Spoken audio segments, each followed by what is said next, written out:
Hello guys! Welcome back to my channel, to my page. Sa mga hindi pa nakasubscribe dyan, ano pa iniintay nyo mag-subscribe na kayo because we have another moto vlog here. Kaya naman, samahan nyo ako.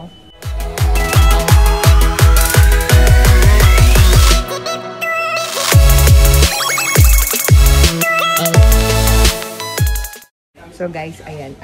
Very familiar yan sa maraming riders, mapa low CC or big bikes. Andito tayo ngayon. Yan, dito na tayo sa... Asan yung mo? Ito, Rayon. Oh, sa wakas. Ang tagal kong pinlano, ngayon lang natuloy.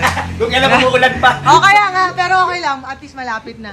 Ang dami palang choices. Pero pag CLC ka mo, alin ang mga choices? Ito mostly ko si CLC, yung Osang.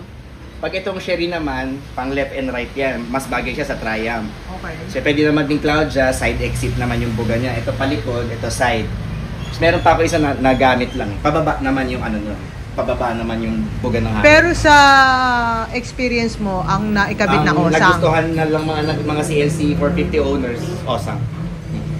Okay, so yun na lang ikakabit na. Ang dami stickers dito, hindi kita tayo mamaya. Yes, oo, dikit po kayo. Ay, di, wag muna. Kasi nga, nilipat niya ako po yung story. Ay, oo nga. Okay lang yun. Oo nga guys, i-update ko kayo. Kukunin ko rin naman lahat yan. Within this year daw, lilipat Yes, sila ng pwesto. Pero of course, i-update nila tayo online kung saan sila lilipat. For better service. Yes. Better. Actually, maganda naman yung yung lounge nila dito, pero gusto niya ata parang shopping mall style. Ang kalaki. Wait, speaking of Osang, magkano naman ang Osang? For CLC 450 na slip-on, kasama na yung link pipe niyan, 11.5 total. 11.5. Tapos sabi mo yun ay slip-on, pero pag full exhaust? Pag full exhaust, gagawa pa tayo ng headers, yung mga 11.5 to 12.5 yung kasi 2-cylinder siya. Kaya lang, hindi ko na nire-recommend kasi yung stock headers naman is stainless din. Kaya parang sayang lang. Kung magka-titanium, tara, yan, magpo-full tayo. Kasi hindi na-weld ang titanium sa stainless. Yung Osang, ganun ang presyo. Pero yung iba na pwede. Iba't iba't iba rin ang pricing niya. Yan. Pag mga shorty, yung mga ganyan, mga 5.5. Basta ang price range lang ng pipe ni Orion is 5.5 to 13,000 lang. Sa stainless, yun na yun. Yun na ang max niya. Okay. Pag sa titanium, start tayo 20 hanggang 35. Depende kung mga carbon tip. So, of course. So, nagbabari lang pala kung sa material. Yes, okay. Yan, Design, sa klase. Kung gaano kahirap buuin. Ay, ganon. Kasi handmade tayo. Handcraft talaga po siya. In fairness. So, tagal lang kasi. Ilang taon na yung Orion? Kung Orion itself lang, 2013, 14, 15, 12 years. magka 12 years na po. Kailan anniversary? Pupunta. Kalimutan ko na nga eh. Doon na lang sa bagong Hindi na siya nagse-celebrate sa sobrang tagal niya. Doon sa bagong mapipili, ayun, doon magse-celebrate. Sabi mo kanina kung si Orion, 12 years. Bakit may iba ba? Ano po, nung in-start kasi itong business na to, sa binan ko pa, 1997 sila nag-start. Ay! So talagang sobrang tagal mo na pala. 1997. Kasi, sorry guys, alam yung pandemic rider ako, so nung ko lang nakilala siya. Anong iba pangalan dati? Jaws Muffler. Okay. So, tapos sobrang nung tagal inandel na namin dahil sole proprietor pa noon, ako naman, ang naging history kasi noon, naghahanap, di ba kasi yung style ng mga dati, yung pintura lang sa signage. Di ba, yung pintura lang. Parang gusto ko nga magkaroon ng modern na signage. Pumili kami ng design. Dati may yan. Pinapili ko yung Orion, tapos dati kasi parang may moon yan eh. Tapos meron tayong follower na magaling mag-drawing. Ayan, siya yung gumawa na nung ganyan logo. Yung ganito logo. Tingnan natin mamaya yung ginawa niya sa labas. Pero may ibig sabihin ba yung Orion? Actually, wala. Logo lang talaga yung hinahanap ko nun eh. Dapat Jaws pa rin dapat. Napaka-baba talaga ng kaligayahan niya. Sige lang, sabi Orion. Okay, sige, Orion. Ang hinahabol ko dahil kasi yung design talaga. Yung pagkaka-style ng word. Sabi ko, pwede ko naman palitan na. At least pag Orion, madaling maalala. Diba? May Orion na ruler. Na pencil, ball pen. No? Pero sa mga customer mo, anong klaseng motor yung pinakamadalas na nagpapalagay? Before, talagang yung mga Japanese bike and itong mga Italian saka mga Germany. Ngayon, grabe dahil sa ganda rin ng pricing saka ang gaganda rin ng mga designs na ngayon ng mga China bikes. Napakadami. Marami na rin. CF Moto, Bristol, Zontes, lahat yan nagpupunta. Actually, hindi lang Exos eh. Siya rin ang gumawa nung ano nga ginawa mo sa Multistrada ko para gumanda yung... Nag-cut delete tayo. Kasi ang pangit nung sounds nung ano ko, Multistrada, tahimik masyado. Sa Euro 5 kasi. Oo, kaya naka-ano pa yun, naka-Acra na yun. Acra, yes. Oh, so, ang maganda doon, wala akong ginawa. Yeah. Kinuha niya yung motor ko, tapos inayos siya, tapos binalik niya. Tapos, ang usapan. Tsaka yun, pagka kunwari naman naka-aftermarket na kayo, tapos alam naman namin mas maganda na yun kaysa sa gawa namin. Yun na lang, sa elbow-elbow na lang tayo gagalaw. And kung meron din kayong mga existing, kunwari nanggaling naman sa lumang motor nyo, may bago kayo, i-dispose nyo na yung isang motor, dalhin nyo lang yung canister nyo, pwede natin retrofit yun. So, yung wide of service na binibigay mo, talagang kino-customize mo sa kailangan ng customer, eh, no? Yes. Hindi ba ito ang gagawin ko? Ay, hindi. Di ba kasi ibang gumagawa, sila masusunod, ito gagawin ko, ito lang ang pwede, parang ganyan. Ay, hindi po eh. Kayo po yung magbabayad, Kaya, hindi kayo masusunod. hindi kasi lahat gano'n. Siya, kinikater niya kung anong kailangan. Sabi kayo Diba? masusunod po. Tsaka yun, pag may mga custom designs din, ano rin natin, sendan nyo lang kami ng pictures na mga ahead of time, baka titignan natin sa mga welder kung kaya. And ako rin, i-research ko rin kung kaya rin talaga namin gawin.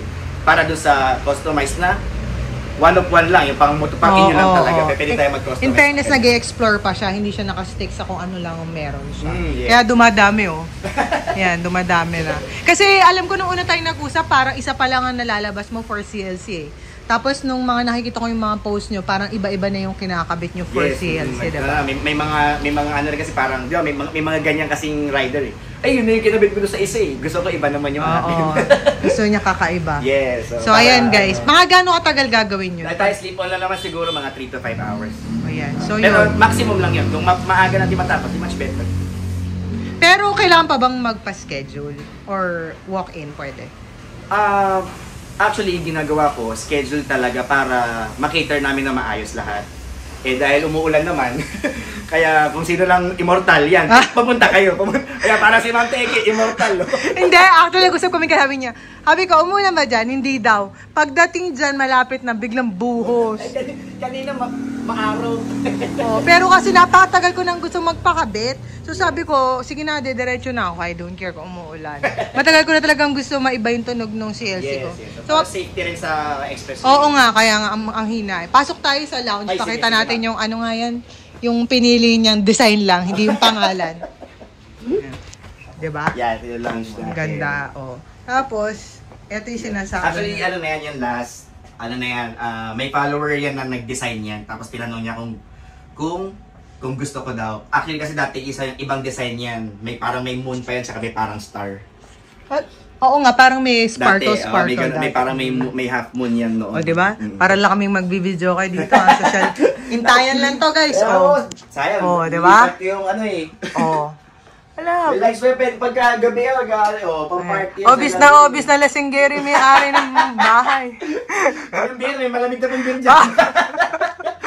Ay, gawin, nakamotor. Pwede bumalik. Alam nyo, noong una ko siya nakikita, bago ko siya ma-meet sa Ducati. Sabi ko, sino ba ito? Parang si Raul. Kasi yung mga hand gestures niya, pag sa mga pictures, sa mga video, diba? Pero nung na-meet ko siya, sobrang bait niya. Parang, hindi pala talaga masasabi yung ugali ng tao sa picture or sa mga postings lang eh. Iba talaga pag na-meet mo na. Napakakulit niyan. Tapos, lalo pag may party, ay, nako! Walang dull moments pagkasama sa party yan. Grabe. Kaya, oo nga. Alam mo, magdubi na tayo sa party. Oo, kaya sobrang enjoy. Basta nandun siya, natutuwa ang mga Ducatista. Anyway, so mamaya bibidyohan natin yung makakabit. So, amaran nyo lang, diba? Arion! Ito guys, yung motor natin. Muulan, nasa Orion tayo. So ito yung stock. Ayan, stock. Tapos paparinig ko muna sa inyo bago nila tanggalin. May idea kayo.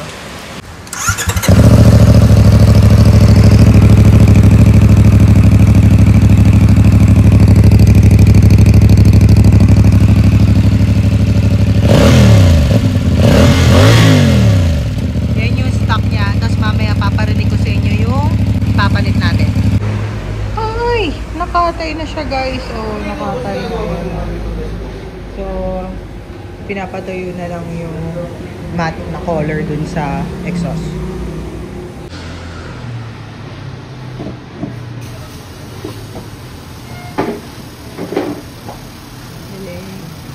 Laser yung Orion.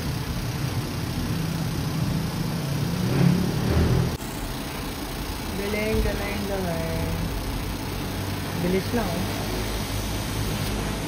Wow!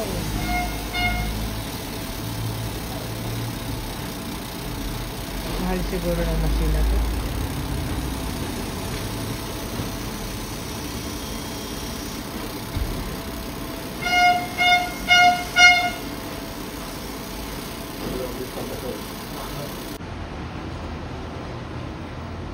At na po tayo mag-if ever na kung ano po yung sino.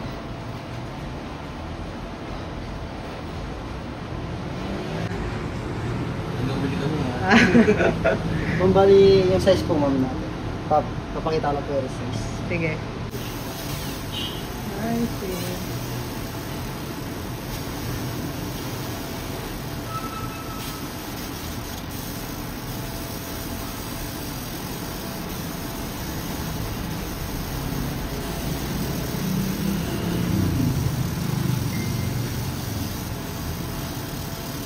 A few moments later. Eto na siya, eto na siya. Ang ganda, oh.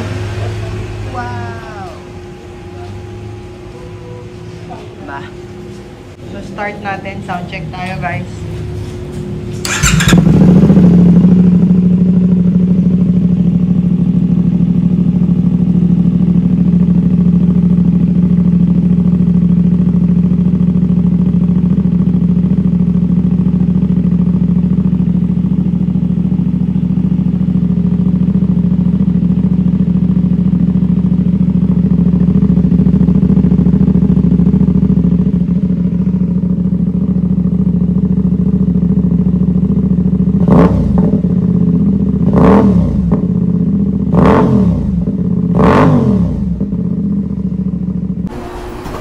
Pag lang malaki.